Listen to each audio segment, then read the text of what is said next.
DAF Chaf on Masechet Shkolim has the most problematic Yersos of any blot I've ever seen in Shas. But I'm not an expert in Yerushalmi. There are probably other blot like this.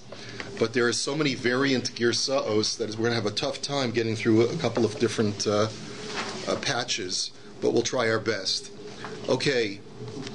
We are up to the concept or the discussion of Basar Shenisala Min Ha'ayin, of when meat has been hidden from our observation, even momentarily, it is rendered non-kosher according to Rav, because he saw that people in Bavel were being very lax about supervision of meat, and as a result, people were getting their meat mixed up with non-kosher meat. So here we have another example on the fourth line of the Gemara. Barnosh hava mahalech b'shuka toyin kupid. There was once a man walking through the marketplace carrying a piece of meat. Asa dayasa v'chatfasi minei v'talakte. So there was a stork that comes swooping down, grabs the meat, and then ends up dropping it somewhere. So Chazar boy misbina. So this fellow wanted to take it, but he ran out to the field where he saw the stork drop the meat, and he wanted to pick it up and take it. Amar le Rav Asr lach da'ana amar basar denevela haves ta'ina v'talakte v'naspa hahi uchrina. That it's very possible that the bird also had in its hands not only your meat, but it had a treifa piece of meat. And what it dropped from the sky was not your meat, but the nevela, and therefore you can't be assured that this is your meat, so it's usher. Okay, now the Gemara gives us another case. Ginoi shatav zikin. So there was a river that washed up flasks of wine. And we didn't know what the status of this wine was, because there were people who lost their flasks, but we couldn't be absolutely certain. The question was, since it was nis'ale min ha'ayin, since it was temporarily lost from our supervision, could we permit these flasks? So asa uvde kumi Rabbi Yitzchak v'Rebbe Lazar v'Amar yachkamun shafaya kitrehon. And he said that if the people who lost the flasks could recognize the way that they had tied them up, and they said, yes, that's my knot, so then that's enough to consider it permitted. Even though it was temporarily nis'ali min ha'ayin, but at the same time, if there's a symbol on it that shows that this is the same object, then you can rely on that. Nakunika ishtakach bichnishta debuli.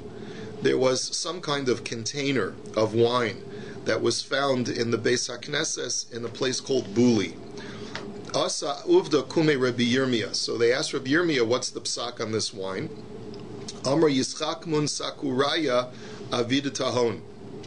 He said, well, if there are people who are wine barrel fillers, and they can recognize and say that this is my marking, this is the marking that I make whenever I sell wine that comes out of my store, and they can clearly identify it, and then the wine merchant is a kosher merchant, so then it's fine.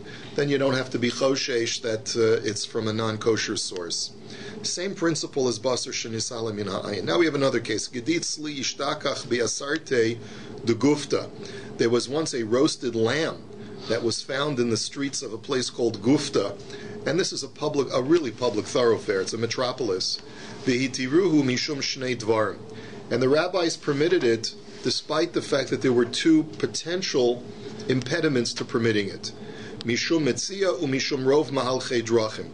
And the reason they permitted it was the two potential impediments were the issue of mitzia. In other words, the issue was, can I keep it because maybe I have a mitzvah of hashavas aveda, of returning lost objects? And they also permitted it on the basis that this was a place of huge amounts of people going through. Mishum Metzia Detani, they said that it's okay to keep it even though there might be a mitzvah of Hashavas Aveda Detani, Hamatzl Miyad Ho'ari Miyad Hagayas, Mishunas Hayam Mishunas Hanahar Ume Isratia Gedola Umi Paltia Gedola, Aryai Elu Shalom Ipnei Shaba Olam Misyashin Mehem. So there's no mitzvah of Hashavas Aveda here. Why? Because we have a brisa that says that if you see a lion with something in its mouth and you're able to retrieve it from the lion's mouth, or a platoon of marauding soldiers has certain merchandise and you're able to retrieve it from them, or from a raging ocean or river, or from a large thoroughfare or a large marketplace, These things you're allowed to keep because you're allowed to assume that the owner has given up hope of ever retrieving them. And once there's Yeyush, so then you know that there's no mitzvah of Hashavas Aveda. So that was one reason why they were allowed to keep and eat the goat, or the lamb, I should say. And Mishum Rov Mahalchei Drachim, Mishum Shchitas Nachri. And they also said that it's okay, you don't have to worry that maybe a goy shechted this and this is not kosher. No, you can assume that a Jew shechted it because the majority of passers-by are Jewish. And therefore you go according to the majority. Since the majority are Jewish, you can assume that this lamb was shechted by a Jew. V'ishtakach min de beis Rabbi. And lo and behold, their psak of being matir this was vindicated because it turned out that it had come from Rebbe's home, this lamb, and Rebbe was miyash, so there was no mitzvah giving it back to him, and it was a kosher slaughtered lamb. Igel de guvna ishtakach bepundika de Levi. There was once a wheel of cheese that was found in Levi's inn. V'hitiruhu mishum shnei dvarim. And there too, they permitted it despite the potential two impediments. Mishum Metzio, Mishum Rov Mahalchei Drachim. Once again, the issue of finding lost objects and the issue of a large amount of passers-by. Mishum Metzia Detani Hamatzl Miyad Hagayas Miyad Ha'ari Mishunas Hayam Mishunas Hanohar Meisartia Gedola Umipaltia Gedola Harei Elu Shlom Mipnei Shabola Misyashin Mehen. So again, the exact same thing. There's no mitzvah of Hashavas Aveda because you're retrieving it from a place where you know the owner for sure is miyash. He's given up hope of ever retrieving it. That was in an inn, though. It wasn't on the street. Yeah, but it's a public inn. An inn is like a hotel. It's a place like if you find something in a hotel lobby, it's a public thoroughfare. So therefore it's assumed that the owner is going to be miyash. And mishum rov mahalchei drachem mishum gevinas nachri. And they also permitted it, saying that it's a kosher wheel of cheese because the vast majority of passers-by are Jewish, and therefore you don't have to worry about Gevinas Nachri. Now, a lot of people are unaware that one of the takanas that Chazal made was on Gevinas Akum. So, which means like this: cheese has to always be manufactured by a Yid, right? Contrary to what some poskim in the 20th century were trying to argue, even if you know the ingredients of the cheese are kosher, that it's rennet, it's vegetable rennet, if a Jew is not involved in the manufacturing, it's like bishul akum. There's something called gevinas akum. A Jew has to be involved in the manufacturing, and therefore, even if it's for sure kosher, the ingredients, it's not a kosher cheese, and you don't have to worry about that because this is only by hard cheese, of course, it's not by soft cheese. But that's why they were matir the cheese wheel. V'ishtakach min de Rabbi Elazar b'Rabbi Yossi. And then it turned out, Taka, that this cheese had come from Rabbi Elazar b'Rabbi Yossi's home. Amar Rabbi Mana kumi Rabbi Yossi, va'anan chamyon rabbanan machrizin. So Rabbi Mana asked Rabbi Yossi, he says, I don't understand what the justification is to keep something just because it was found in a public thoroughfare. We find that the rabbis of our day, even when they find something in a public thoroughfare, they still try to do Hashavas Aveda, and they make a public announcement to find the owner. So Amrlei, at in havisa mishakach lo nasbis. He says to him, maybe it's true that if you would find something, you wouldn't keep it for yourself. But I'm surprised that you would say that because Rabbi Yonah avuch lo amar kain. Rabbi Yonah, your father, your sainted father didn't hold the same as you. He wasn't so frum as you. Because Ella Amar halavai kad nashkach min piyusa ulagav. He used to say that I hope that I find a lost object in this place called Piyusa because that's a huge metropolis, and if I find something there, I'll get to keep it. So therefore, the response to Rabbi Mana was, you don't have to be so machmir. Even though you may have heard that some rabbis are machmir, that's not the halacha. And then the Gemara remarks after this, and it says, Afilu kein ashkach v'lo nasiv. The Gemara says a meister shahaya that Rabbi Yonah, who is quoted as saying, I hope I find something in Piyusa so I can keep it, he too was machmir. But it was only a chumrah on himself. He once found something and he tried to find the owner. Meaning that the lesson of the Gemara is, the letter of the law does not require you to return lost objects where you know for sure that the owner was miyash because it was in a public place. However, if there's a way, if you want to go lifnim mishuras and you want to make a kiddush Hashem, so then, and you don't want to have someone else's property in your hands, even though Hashem gives it to you, you should be machris. It's a midas chasidus. Is there a period? Let's say somebody lost. Well, we'll discover that in Bava Metzia. This is just really tangential. Hashavas Aveda is a whole parak in Bava Metzia. Well, when we get there, we'll talk about it. What's that? In prayer in vain. He's praised they should find it, and then he doesn't want that. Right. That wasn't a tefillah, it was, halavai. Yeah. Okay, let's go to the next Mishnah. Behema shenimtzeis mirushalayim v'ad migdal eder uchamidas l'chol ruach. He says, if you find a live animal just wandering outside of the walls of Yerushalayim, but within the environs of Migdal Eder, which is, someone told me it's near Beit Lechem. I'm not familiar with Migdal Eder, but he told me that an Israeli this morning told me it's near Beit Lechem, so it's around 5 kilometers outside of Yerushalayim. That's what he told me, approximately. Maybe the figures are a little bit off. But if you find an animal within a radius of that space outside of Yerushalayim, so Rov Zecharim Olos and Nekevos Zivchei Shlamim.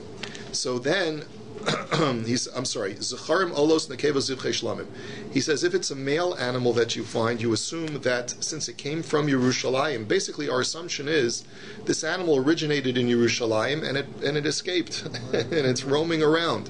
So you have to assume that it was designated as a carbon, because that's the majority of animals in Yerushalayim are designated as karbanos. If it's male, you assume that it's designated as an ola, and if it's a nekeva, since a nekeva can't be brought as an ola, you assume that it's a shlamim. Rabbi Yehuda Omer Haroi Lipsachim Kodem L'Regel Lamed Yom. Rabbi Yehuda says that if an animal is a lamb or a goat that's usable for a korban pesach and it's within 30 days of Passover, so then you assume that this animal was designated as a korban pesach. Now, Barishana hayu memashchenin es motzeeha ad shehu mevi nesacheha. Chazru lios menichanosa ubarchen hiskinu based in shiu nesacheha boin mishal tzibor.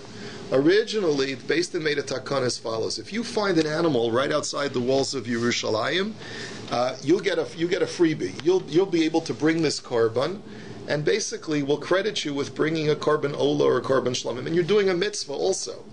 But then a guy comes, he says, listen, I know that this is an ola or a shlamim, and I'm not sure if it's credited to him. I'm not sure if it's not really clear from the Gemara if it's credited to him or if it's credited to the original owner. Mistama, maybe it's credited to the original owner. So the guy says, I want to do a mitzvah. Here, I'm bringing a korban ola on behalf of whoever designated it originally. So then we said, okay, but you got to take care of the nesachim too. You can't just bring an animal. So a guy said, well, then what am I doing this for? I have to pay for a nesachim, and I'm trying to be a good Samaritan, and now I got to pay for the nesachim. So people would see an animal, they would just ignore it, and they would let it, and they would walk away. So therefore, the Beis Din made a takana and said that from that point onwards, the nesachim would be paid for by the community funds, and it would come from the Trumas Alishka.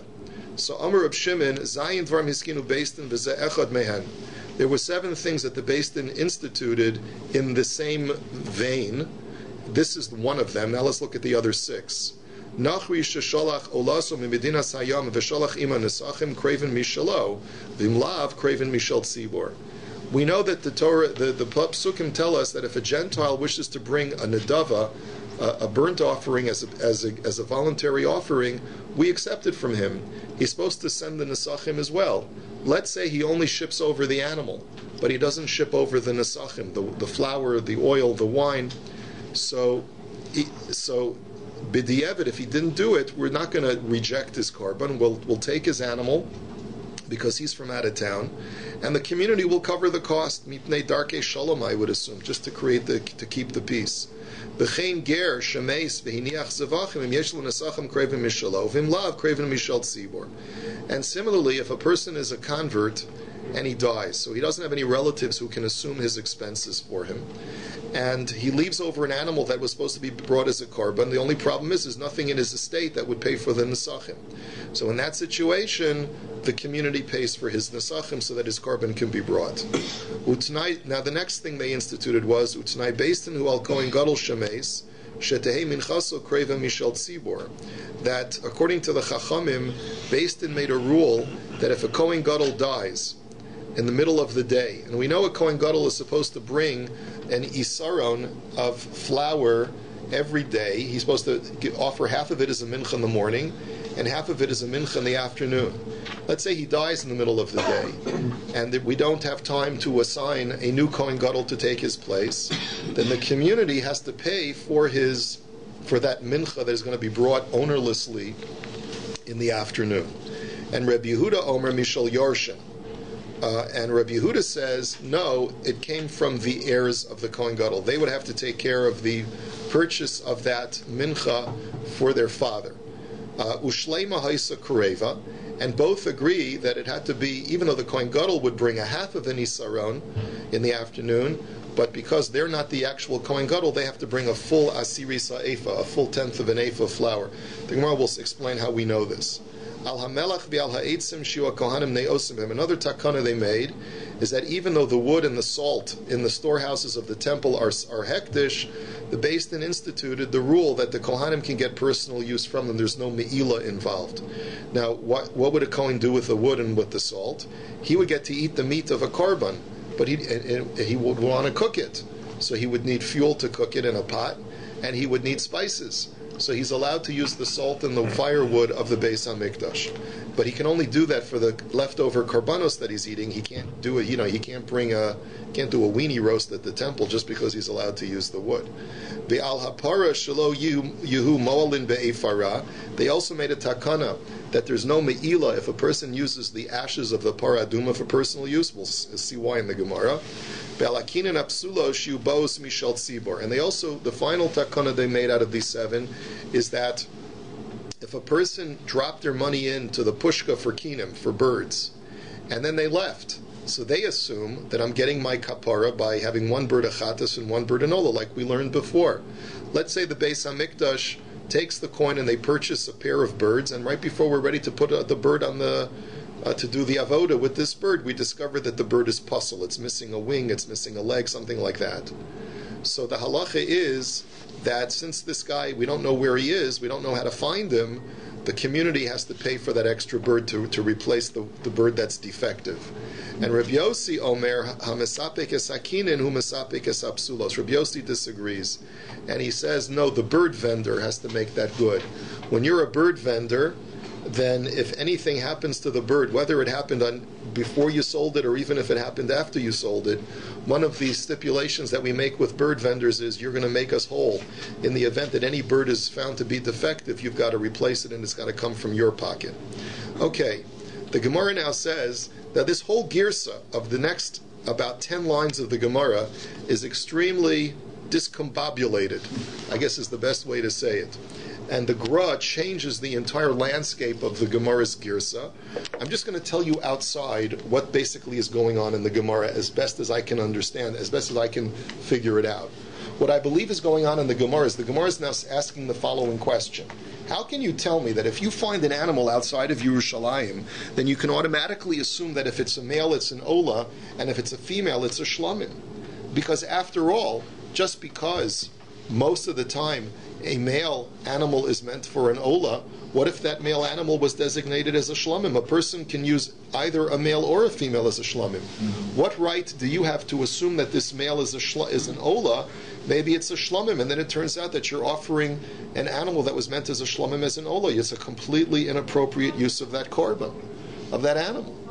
And so what the Gemara is going to answer is that you're allowed to, really we're not advocating that you take the found animal and shecht it and put it on the Mizbeach. What we are rather advocating in the Mishnah is that you transfer the Kedusha of this animal onto coinage, and from the coins you purchase money for an Ola. Even though the animal could have been a Shlamim, the Beis Din makes a Tanai that whatever is left over from a Shlamim sacrifice or for any voluntary sacrifice should be used for an Olas Nedava, should be used for a burnt offering. Then the Gemara is going to challenge that and say, but if the animal is unblemished, how can you remove what's called the Kedushas Haguf off of that animal? How can you be poda an animal that has Kedushas Haguf and is unblemished? Normally we require the animal to develop a mum before we allow it to transfer its Kedusha onto money. So that's the question that the Gemara asks at this point, and the Gemara is going to answer Tanai Beis Din. that Beis Din made a special arrangement, like we saw yesterday, by Moser Chatas money. If you have leftover Chatas money, the Beis Din said that even though normally Moser Chatas money is destroyed, in this case, if it's a lost coin that may have been from a Korban Chatas, the Beis Din says that it goes for the Nedava, it goes for the Pushka. In the same vein over here, Beis Din allows for an animal which has Kedushas Haguf, for that Kedushas Haguf to be tentative up until it gets offered as a Korban. But if it gets lost, then we allow for that Kedushas Haguf to fly away, and as if it never happened. So that's the reason why this setup works. If it's a male, since the majority of male animals are brought as olas, so then we can transfer the kedusha of whatever this animal is onto coins and use that to purchase olas. And if it's female, since the vast majority of female animals are used for shlamim, we can transfer their kedusha onto coins and use that to purchase shlamim sacrifices. Now, how you read that in the Gemara is not so easy. So I'll read it using the girsa of the Gra. It's a little bit smoother, but it's still a little bit bumpy. So he says, "Ve'ein hashlamim boim min hazecharm umin hanekevos." So the Gemara's question is, but can't an ola be brought? Can't a shlamim be brought both from males and females? So by what right do you have to assume that if it's male, it's automatically designated as an ola? Rabbi Hoshia Rabba Omar lavo b'demehem shana. He says, so the answer is, we're not advocating that the animal itself be brought as an ola, but that the money from that animal, the proceeds from that animal's pidyon, be brought as an ola. So Keitzad hu osa, what do? Motzi l'chulin, v'chozer v'osa osan olos. You're poda the animal onto coinage, and you use those coins to purchase ola sacrifices. And then, Amar Rabbi Asi Rabbi Yaakov bar Acha ve'ein ze mezid. But is this not a deliberate act of violation, meaning that you're not allowed to be poda an animal if it doesn't have a mum? So Amar lei mikivin shetanai Beis Din hu ein ze mezid. No, this was instituted at the outset that the Beis Din made a rule that the Kedushas Haguf is tentative, and therefore they allowed for, in this unique situation, for the Kedushas Haguf to fly off and to have the Kedusha pass on to money.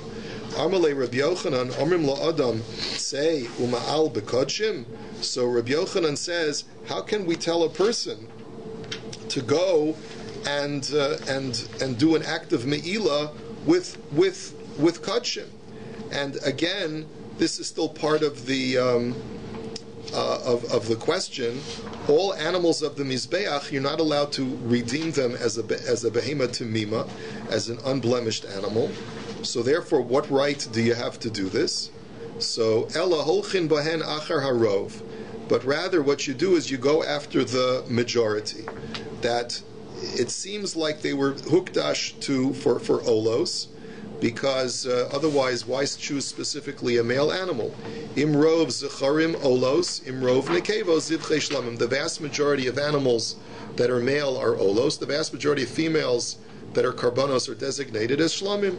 Amar Rabbi Ze'era kamada at Omar Taman Tanai Beis Din al ha'ovdim sheyikarvu olos kenat Omar ofhacha Tanai Beis Din al ha'ovdos sheyikarvu olos. Just like we said previously that Beis Din made a Tanai that when you lose a coin that may have been designated as a korban chatas, the Beis Din transfers the kedusha of that chatas coin and makes it for an ola sacrifice. So too do we say over here that when an animal gets lost, because it's roaming outside of Yerushalayim, its kedusha can be transferred onto money, and with that money you can purchase olos, even though you're not 100% sure that this is an ola sacrifice. Since there's a majority of situations that it would be an ola sacrifice, you can offer it as an ola. Now we're going to go BAYT. So we're at the 2 dots on Chafam and Beis. Amar Rabbi Yasa. So now it's on the 6th line of the Gemara. Ad Anataman Shamoyis Kol Rav Yehuda Shal Lishmuel. That we've seen this Gemara before. When I was in Bavel, I heard Rav Yehuda ask Shmuel the following question: Hifrish Shkalo Vames. What do you do with a leftover shekel of a person who died before he had a chance to give it to the temple? Amar Le Yiplu L'Nedava. And he said Shmuel answered him that it goes for the Nadava Pushka. It doesn't go for the obligatory shekel because he's not alive anymore, but it goes for the Nadava Pushka. Umosar Asiris Ha'efa. What do you do if a Kohen Gadol sets aside money for the Asiris Ha'efa and it turns out that he set aside too much money? What happens to that surplus money? Shalo, he gets to keep it. Rabbi Yochanan Amar Yolichem Li'Amelech. Rabbi Yochanan disagrees and says, no, that money must be discarded because it's sanctified and nothing can be done with it. Rabbi Elazar Amar Yiplu L'Nedava. And Rabbi Elazar says the leftover money for the Kohen's Asiris Ha'efa goes to the Nedava Pushka. Now, Asiris Ha'efa Shel Kohen Gadol, Rabbi Yochanan Amar Chotza Osa V'Achar Kach Mekadesha. Regarding this tenth of an ephah that you're supposed to divide and bring half of it in the morning and half of it in the afternoon, you Kohen Gadol, what's the protocol? So first, says Rabbi Yochanan, what you're supposed to do is divide the flour and then sanctify each half in a klishares, in a ministering vessel of the temple, which means that the flour doesn't have intrinsic kedusha saguf until after it's been divided into the morning and in the afternoon. Reish Lakish Amar Mekadsha v'achar kachotza osa. Reish Lakish argues and he says, no, first you put it into the klishares as a full asiris ha'efa, and then you divide it up so that by the time you divide it, it's already been sanctified. Masnisa pligi al Rabbi Yochanan. We have a brisa that seems to disagree with Rabbi Yochanan. Why? Because it says makriv mechza umechza avad. That in the event that the Kohen Gadol dies in midday, so the first half he already offered when he was alive, and the second half, which is left over now that he's dead, has to be destroyed. And the question is, according to Rabbi Yochanan, it hasn't been sanctified yet, so why does it have to be destroyed? So pasar la shekena afilu mos yelchu liyam hamelech. So Rabbi Yochanan explains, because I hold that if you have leftover money from the Kohen Gadol's asiris ha'efa, even if he's still alive, but he set aside too much money, that money goes to the Yam HaMelech, that money is destroyed. So therefore it's not an issue of it being sanctified, it's an issue just that, since it's been designated for a holy purpose, even though it doesn't have Kedusha Saguf, it has to be destroyed. Masnisa pligi al Rabbi Yochanan. Now we have another brisa which seems to disagree with Rabbi Yochanan. You notice the Gra changes the girsa. It says Nimsu shnei chatzoin kreivin ushnei chatzoin avudin. That it turns out that in the event that a Kohen Gadol dies in midday, and you find a replacement for him by the afternoon, and so therefore in the afternoon the new Kohen Gadol has to offer his own half of an asiris of an ephah. But the problem is like this: he can't just set aside a half of an ephah. He has to set aside a full ephah, a full asiris ephah, and then he takes half of it and offers it in the afternoon. So then it turns out that the half of the Kohen Gadol who died is destroyed, and half of the new Kohen Gadol's asiris ha'efa is also destroyed. The Tani Allah and the Brisa taught that mechzer rishon or mechzer sheni to ubar tzurasin v'yetzu lebeis asreifa. That what do you have to do? Since these items have intrinsic kedusha, it's not just enough to dispose of them, but you have to wait until they go through ibur tzura. They have to go past their expiration date, and then you have to burn them. So the way the Korban Ha'ida learns the question is, according to Rabbi Yochanan, they don't have intrinsic kedusha until they're sanctified in a klishares. So why does it have to go through ibur tzura and burning? Let's just discard it straight out. Why do you have to go through this very careful protocol, which is only dealt with when you're dealing with kodshim items? So pasar la ke Rabbi Yishmael da Amar isaron mekadesh keshakoin miskarif tchila la avoda. I'm sorry, that the Amar isaron mekadesh. Period. The answer is, says the Gemara, that brisa goes only according to Rabbi Yishmael. And Rabbi Yochanan will tell you, I don't hold like Rabbi Yishmael, I hold like the Chachamim. Rabbi Yishmael had said that as soon as the Kohen Gadol brings the flour from his house for his daily asiris ha'efa mincha offering, he has to bring it from his house in a klishares, meaning that already when it's outside the temple, according to Rabbi Yishmael, it has to be sanctified in a kli. But I hold Rabbi Yochanan like the Chachamim, who say that you don't have to sanctify it until later, once it's in the temple. And that's when I was saying that you sanctify it after you divide the flour into two halves. And according to the opinion of the Chachamim, this brisa is not going, and therefore it's not a problem.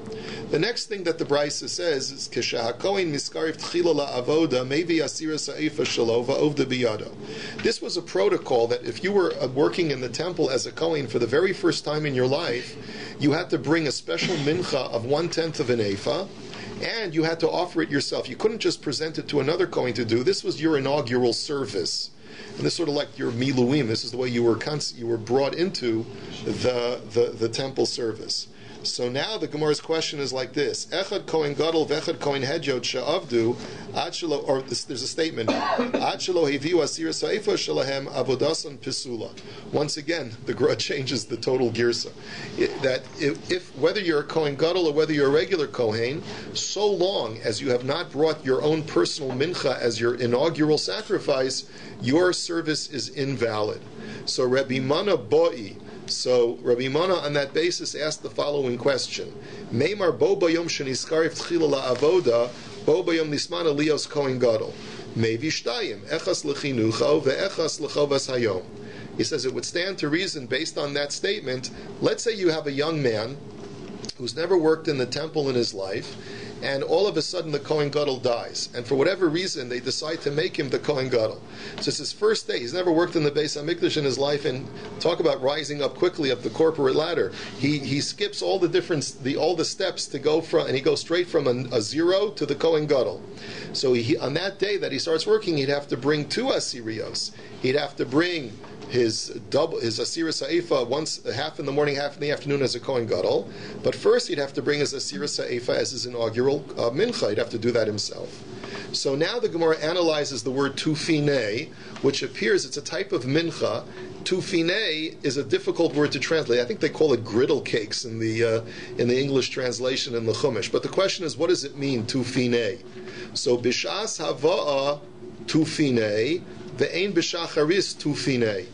What you learn from the pasuk is that the pasuk says tiviena tufine, you shall bring it as tufine. And what that teaches me is that you're supposed to bake this mincha before you put it on the altar.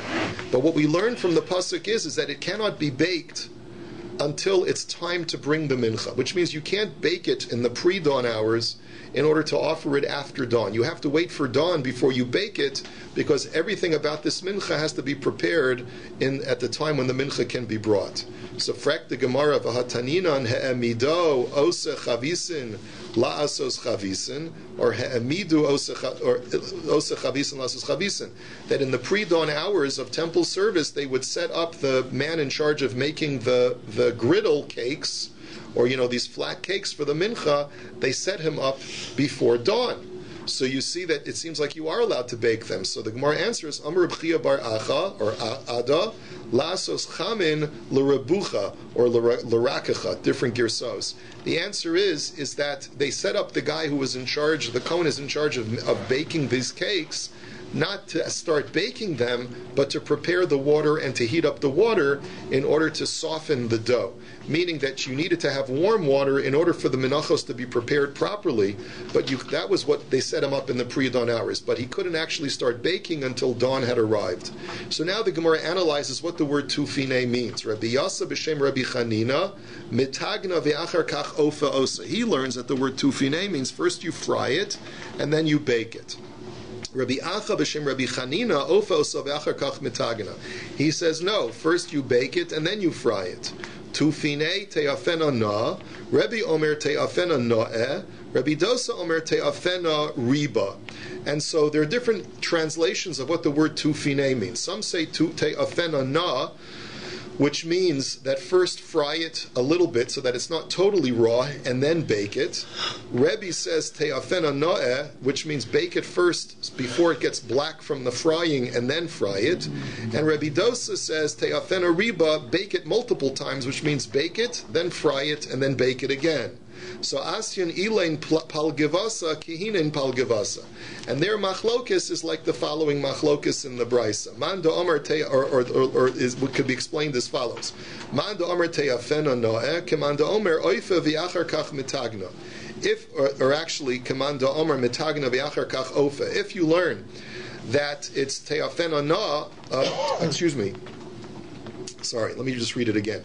Manda Amar Te'afena Na'eh Kimanda Amar Oifa V'achar Kach Mitagna. If you learn that it's supposed to be baked nicely, it means you should bake it before frying, because that way it's not black from the frying process at the time when you're baking it. That's what it means, bake it nicely. Umanda Amar Te'afena Na Kimanda Amar Mitagna V'achar Kach Ofa.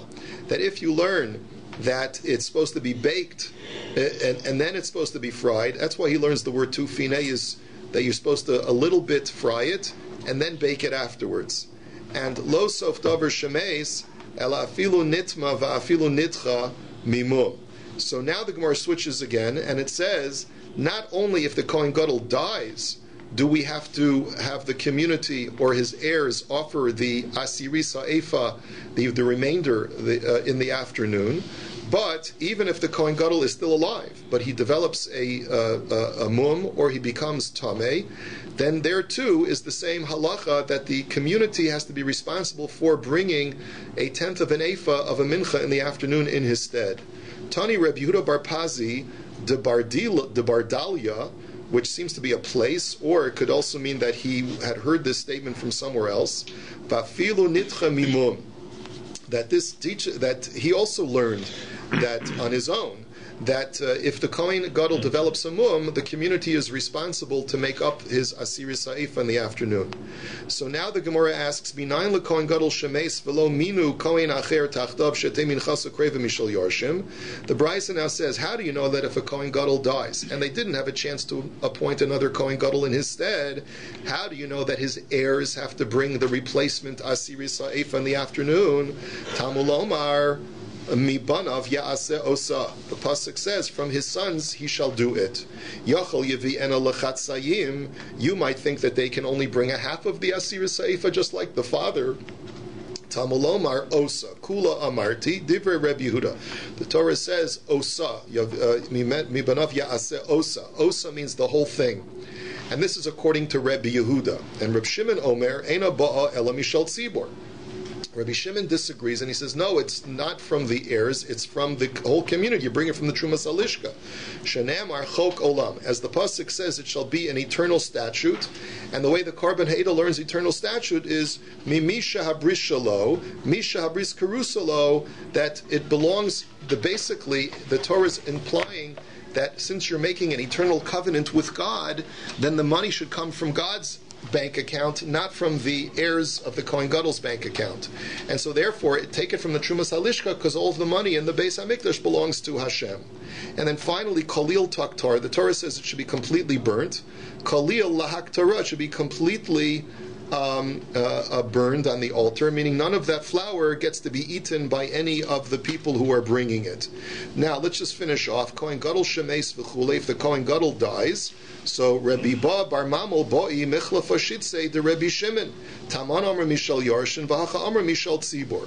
It really should be on Rabbi Yehuda, not so much on Rabbi Shimon. But if you look at our Mishnah, Rabbi Yehuda is the one who says that the community has to bring it, and here Rabbi Yehuda is the one who says that the heirs have to bring it. So how do you reconcile it?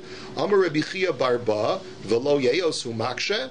Isn't he asking a good question? In other words, this is a great question that he's asking. So Asa Rabbi Yaakov Bar Acha Rabbi Avo B'Shem Rabbi Yochanan Devar Torah Hu Shetehei Ba Min HaTzibor. So the answer is like this. Really, Rabbi Yehuda agrees that when the Kohen Gadol dies, the community is responsible to bring his flour offering.